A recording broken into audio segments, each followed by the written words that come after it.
Because I was impoverished, my father-in-law treated me like dirt. He revealed a sinister secret from his history that clarifies everything after his heart attack. I never imagined that I, 28F, would visit Nair on Reddit, but here I am. After 3 years of marriage, my husband Marcus and I have experienced a wide range of emotions, mostly because of my father-in-law, Robert. Marcus and I were classmates and friends in college. Despite our differences in social circles, we were both business majors. I was more of a nose type, working part-time to help pay for college, whereas he was the popular person who was usually surrounded by a group of buddies. Over the years, we took a few classes together, and while we were cordial, I didn't feel like we connected beyond light conversation. We lost touch since Marcus was able to secure employment in a prestigious company thanks to his family's social capital, whereas I started at the bottom of the marketing ladder after college. I didn't see him again until 3 years later, at a mutual friend's wedding, Sarah. I remember that day so clearly. Marcus entered when I was assisting Sarah with some last-minute decorations. He had a new appearance, one that was more assured and mature. It seemed like no time had passed when we got to talking. By the end of the evening, we had traded numbers after we had laughed and danced. Since then, as our friendship has developed, Marcus appears to be interested in almost anything I am enthusiastic about and whatever I hope to accomplish in the future. We made the decision to live together a year later. He posed the greatest question to me during our romantic weekend by the sea. Though I was ecstatic, my good mood did not last long. As soon as Marcus took me to meet his parents, Robert and Linda, 60F, things started to go wrong. To start, I felt completely lost the instant I entered their elegant home. After becoming a successful restaurateur, Robert was closely examining me and giving me the cold shoulder. Robert asked me a lot of questions about my past throughout supper. The moment I brought up my parents, Mike, a 57-year-old construction worker, and his 55-year-old mother Sarah, who works as a clerk in a downtown store, became distant from one another. I did make an effort to engage him in conversation about my work in marketing, but he showed little interest. He turned to face Marcus and began to discuss the family company, thereby cutting me off from the exchange. Robert's behavior was steadily getting worse, and our relationship was edging closer to the edge every day. He used to make remarks about the clothing I used to wear, continually attempting to draw attention to how cheap I appeared. Suddenly, he would forget to include me in a game or talk at family get-togethers. He offered us a modest, plain accommodation when we were on a family vacation in Spain, while the others had the opulent desserts. Marcus confronted his father after noticing some instances of this behavior. However, Robert was an expert at gaslighting Marcus, leading him to believe that I was overly sensitive and exaggerating the circumstances. Marcus and I got into disputes over this because he felt his father couldn't be thus purposefully harsh. It culminated during our nuptials. Marcus objected, but Robert insisted on making a speech. It was a lovely moment that ought to have been joyful, but it went the other way. Robert's speech was one big jumble of subtle jabs and backhanded compliments. He added that, since he had never seen me look that beautiful, the fact that I had groomed nicely for the wedding must be extremely rare. He expressed his surprise at my ability to afford such a lovely dress, which he knew since Marcus and I had covered the wedding expenses. But when he lifted his glass and gave a toast, that was a deal-breaker. To Marcus and his spouse, hopefully he was smart enough to get a solid prenup. I could feel the shame reddening my face as there was a deathly silence. Marcus got into a heated argument with his father because he was so furious. Robert expressed regret and said I was overreacting, adding that it was all in joke. However, the harm was already done. After that day, family get-togethers became tense. Robert continued his diatribe about things that had happened in my life, perhaps trying to be hilarious or passing for normal conversation. Mom of Marcus is Linda, adapted to being the mediator but rarely took action against her husband. However, Marcus has been incredibly helpful, and it appears to have an impact on him. He is torn between his love for his parents and his love for me. This has caused several arguments on how to approach the situation most of the time. Marcus has just stated that we should overlook his father's actions and keep the false peace for the sake of the family. I did everything I could to get Robert's acceptance. I've brought meaningful gifts for the holidays, offered to help in the kitchen at family dinners, and even volunteered at one of the charity events his restaurant supports. I believed that maybe he would accept me if he could see how committed and hard-working I was in my attempts to succeed. However, nothing appears to be effective. The altercation from last weekend escalated the situation. We were at Linda's birthday celebration, a family cookout. While Robert had been making a concerted effort to avoid offending me, the day had been going very well until the evening, when the drinks began to flow and Robert began to show his true colors. He rounded on Marcus and gave him a loud stare, concerning our money, implying to everyone within earshot that I had to be drained of Marcus. Before Marcus could respond, Robert turned to me and said, "I hope you're not planning on quitting your job now that you've married into money." We wouldn't want you getting too comfortable, would we? After all, you're used to working for a living. The party became very quiet, and I could feel it. We had a huge fight in the car. He accused me of being too sensitive and told me to take his father's jokes. Shocked, how could he still defend his father after what had happened? I told him that this was getting tiring, I wasn't ready to be disrespected, and if he couldn't defend me, maybe we shouldn't be together. The drive home was silent, with tension. He's nice and supportive, and we share the same goals for our future. We've talked about starting a family, buying a house, and settling into life together. How can we do that with this cloud hanging over our heads? I've tried to understand Marcus's position.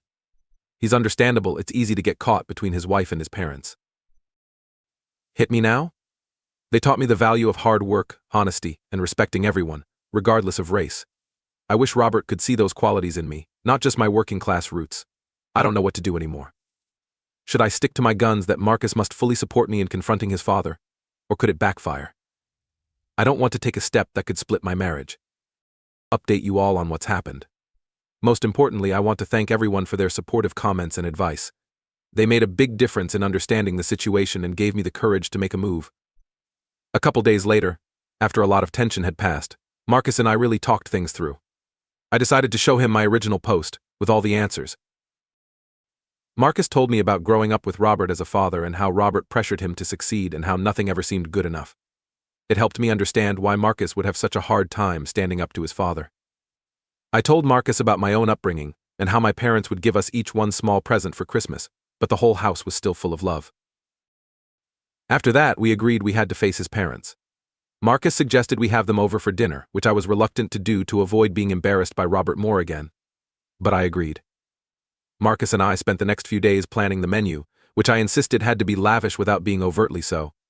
I wanted to show Robert that I could belong to his world without going that far. Marcus cleared his throat and addressed his parents by the time we got to the main course. He started, not so gladly, by informing them of their recent behavior, or Robert's, which affected all our relationships.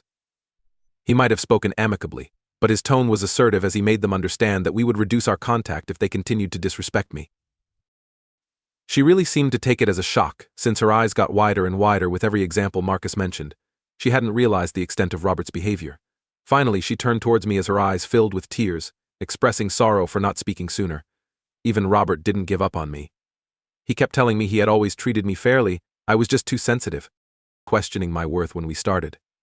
I told him how entering a room made me feel unwelcome and on edge, ready to defend myself from the next insult or backhanded compliment. So I changed tactics and started boasting about my people and background. I told him how my parents worked day and night to make us 3 decent meals and save money for college. Right. I told him that despite the lifestyle he despised, I'd achieved what I'd become through hard work. I told him that I financed my college education by scholarship and part-time jobs, which later helped me launch a successful marketing career. To him, I might not have been born with money, but I was raised with old-fashioned values that money couldn't buy. For once, just listen to what I had to say. By the end of the night, Robert had not apologized but was much more subdued, while Linda was almost in tears. Before they left, she hugged me hard and whispered, "I'm sorry, and things will be different." We were exhausted but relieved. He told me how proud he was of me for standing up for myself, and I told him how much I appreciated his support. Shamed that Robert's behavior was allowed to continue for so long. She requested a lunch meeting with the 2 of us alone. I met Linda yesterday in a small cafe. She seemed more open and vulnerable. She told me about her early marriage to Robert and how his controlling behavior had slowly isolated her from her family and friends. I'm optimistic about Linda, but cautious about Robert. Marcus and I have agreed to take things slow and keep our boundaries tight around his parents. We've limited our visits for now, and always presented a united front.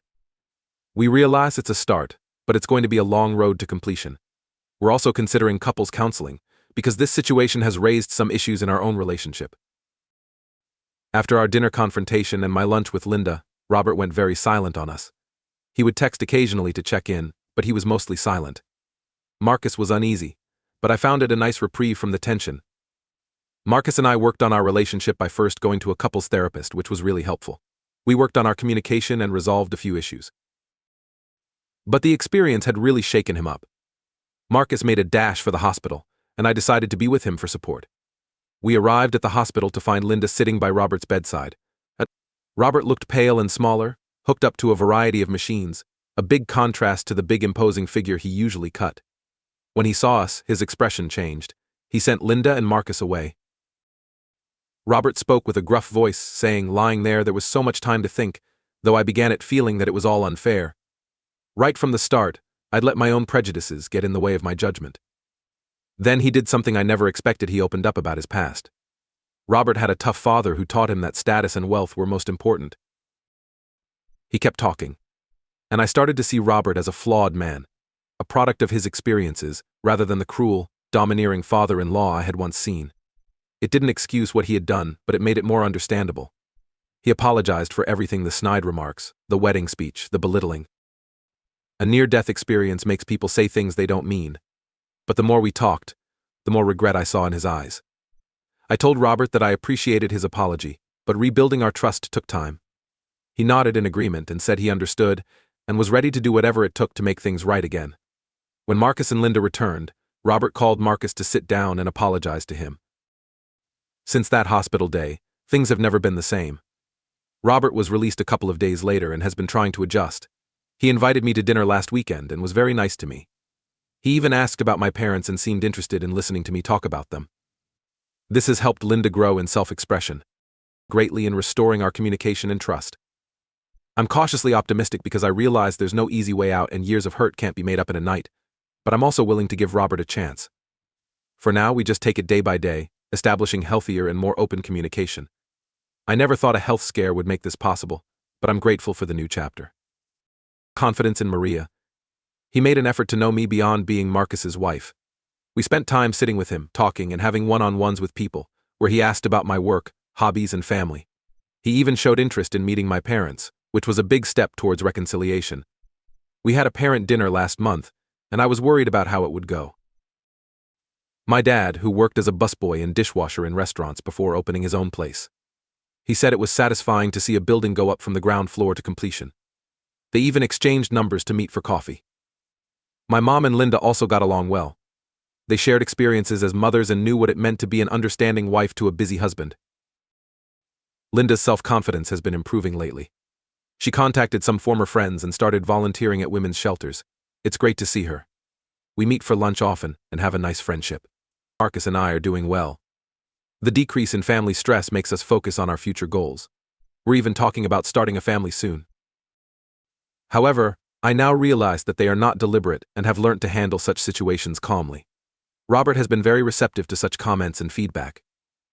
We have attended several family therapy sessions as a couple that were cleansing in terms of dealing with some big issues and setting new, healthier communication patterns.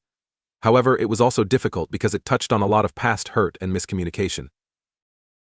We learnt a lot about communication and support in tough times and are stronger than ever. I'm grateful for the distances we've gone through, which has been painful, and yet so much is left to be done. Finally, I feel like I belong in that family and am not an outsider. Robert's birthday is next month, and for the first time I'm sure I'll attend.